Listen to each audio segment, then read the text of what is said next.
চুল দিয়ে জিনিসগুলো বিক্রি করে। তো দাদা কেমন বিক্রি হয় প্রতিদিন? প্রতিদিন বলতে হয় মোটামুটি আর কি। এবার আমাদের চুলের উপর নির্ভর, চুল যেরকম পাবো সেরকম ইনকাম হবে। আচ্ছা, থাকেন কোথায়? শান্তিবাজার। শান্তির বাজার। আচ্ছা, তো এই যে চুলগুলো নিয়ে আপনারা কলকাতা চলে যান নাকি আবার? না না, আগরতলায় মালিক আছে, মালিককে দিই। আচ্ছা, এগুলো দিয়ে কি করা হয়?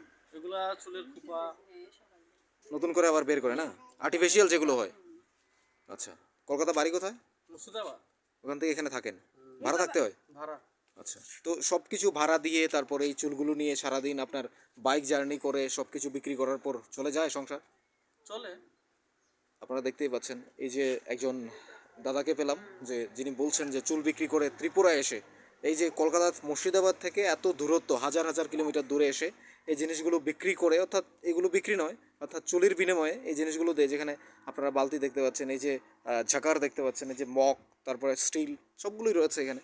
তো এগুলো বিক্রি করে, ওগুলো দিয়ে চুলগুলো ওনাদের দেখাতে পাচ্ছি না, কারণ ওনারা হয়তো কি না কি বলবেন। তো সেজন্যই আপনাদের বলি যে ব্যবসা করলে বা খেতে চাইলে, খাওয়ার জন্য কিছু করতে গেলে নিশ্চয়ই করে, তো যদি যদি মানে আপনি কিছু করতে চান তাহলে নিশ্চিতভাবে মানে কিছু আপনাকে করতে হলে এই কাজগুলো রয়েছে, কাজের কোনো অভাব নেই, অর্থাৎ কাজের কোনো মূল্য আছে। কিন্তু মেইন কথা হলো আপনাকে ভাবতে হবে আপনি কি করে খাবেন। যার যে যে জায়গাতে যে প্রফেশন রয়েছে সেটা করা কোনোভাবে লজ্জার নয়। উনি যেমন চুল মানে বাড়ি বাড়ি যাচ্ছেন, ওনাদের সাথে কথা বলছেন, কথা বলার পর জিনিসগুলো দিয়ে যাচ্ছেন। তো সমস্ত কিছুর বিনিময়ে আমরা পরিশেষে ভাত খেতে হয়, ভাত খাওয়াটা হচ্ছে মেইন কথা।